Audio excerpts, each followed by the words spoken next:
Chapter 5. The principal's office. Oh, that was the last thing. Sorry, I always go back. I need you to go to the principal's office. Okay? You didn't hear her. He's in a daze, thinking about the past. Thanks. Thank you. So now he's in the principal's office. Here we go. Chapter 5. The principal's office was small and dark and smelled like pipe tobacco. The secretary looked up at Rob when he walked in. "Go right on back," she said, nodding her big blonde head of hair. "He's waiting for you." "Rob," said Mr. Felmer. I'm doing my best Mr. Felmer voice. When Rob stepped into his office. "Yes, sir," said Rob. "Have a seat," Mr. Felmer said, waving his hand at the orange plastic chair in front of his desk. Rob sat down. Mr. Felmer cleared his throat. He patted the piece of hair that was combed over his bald head.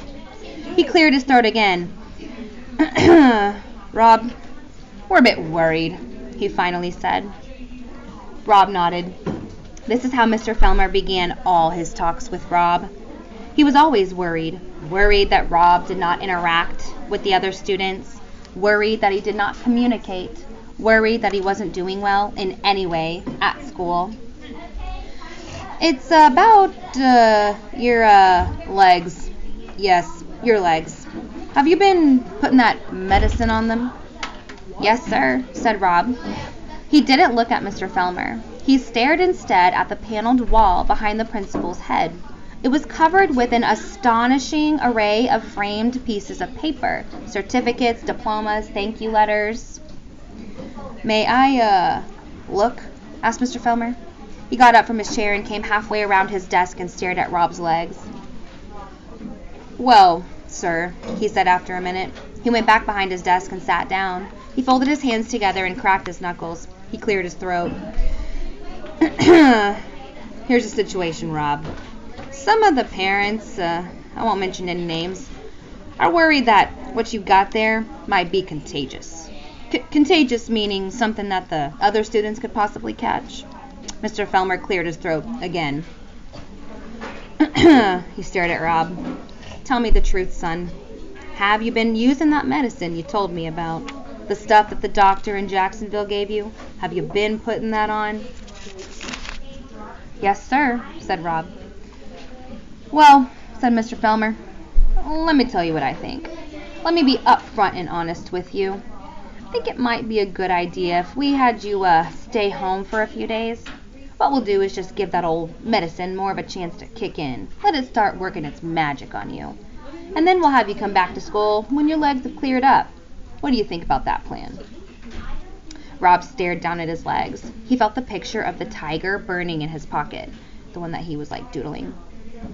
He concentrated on keeping his heart from singing out loud with joy. Why is he singing out loud? Why is his heart singing out loud with joy? David?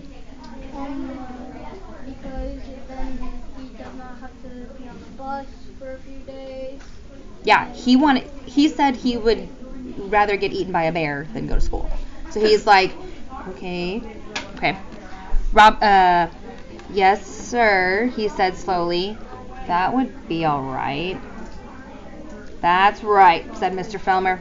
"I thought you would think that's a good plan. I'll tell you what I'll do. I'll just write your parents, I mean your father, a note, and tell him what's what. He can give me a call if he wants. We can talk about it." "Yes, sir," said Rob again. He kept his head down. He was afraid to look up. Mr. Felmer cleared his throat and scratched his head and adjusted his piece of hair and then started to write. When he was done, he handed the note to Rob. Rob took it, and when he was outside the principal's office, he folded the piece of paper up carefully and put it in his back pocket with the drawing of the tiger. And then, finally, he smiled. He smiled because he knew something Mr. Felmer did not know. He knew that his legs would never clear up. He was free.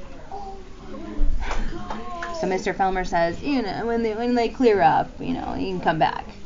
But he knows. I don't know. All right, chapter 6.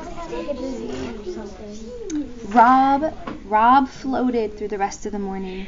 He went to math class and civics and science, his heart light and buoyed by the knowledge that he would never have to come back. At lunch, he sat out on the benches in the breezeway. He did not go into the lunchroom. Norton and Billy Threemonger were there, and nothing had tasted good to him since his mother died, especially not the food at school. It was worse than the food his father tried to cook. He sat on the bench and unfolded his drawing of the tiger, and his fingers itched to start making it in wood. So remember, his mom used to whittle wood with him, okay? Make like statues and little carvings out of wood. He was sitting like that, swinging his legs, studying his drawing, when he heard shouting and the high-pitched buzz of excitement, like crickets, that the kids made when something was happening. He stayed where he was. In a minute, the faded red double doors of the lunchroom swung open, and Sistine Bailey came marching through them, her head held high. Behind her was a whole group of kids, and just when Sistine noticed Rob sitting there on the bench, one of the kids threw something at her. Rob couldn't tell what it was, but it hit her, whatever it was. "Run!" He wanted to yell at her. "Hurry up and run!" But he didn't say anything. He knew better than to say anything. He just sat and stared at Sistine with his mouth open, and she stared back at him. Then she turned and walked back into the group of kids like somebody walking into deep water. Simile.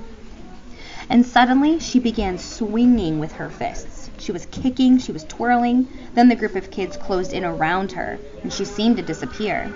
Rob stood up so that he could see her better. He caught sight of her pink dress. It looked all crumpled like wadded up tissue. He saw her arms going like mad. "Hey!" he shouted, not meaning to. "Hey!" he shouted again louder. He moved closer, and the drawing of the tiger still in his hand. "Leave her alone!" he shouted, not believing the words were coming from him. They heard him and then turned to him. It was quiet for a minute. "Who are you talking to?" a big girl with black hair asked. "Yeah," another girl said.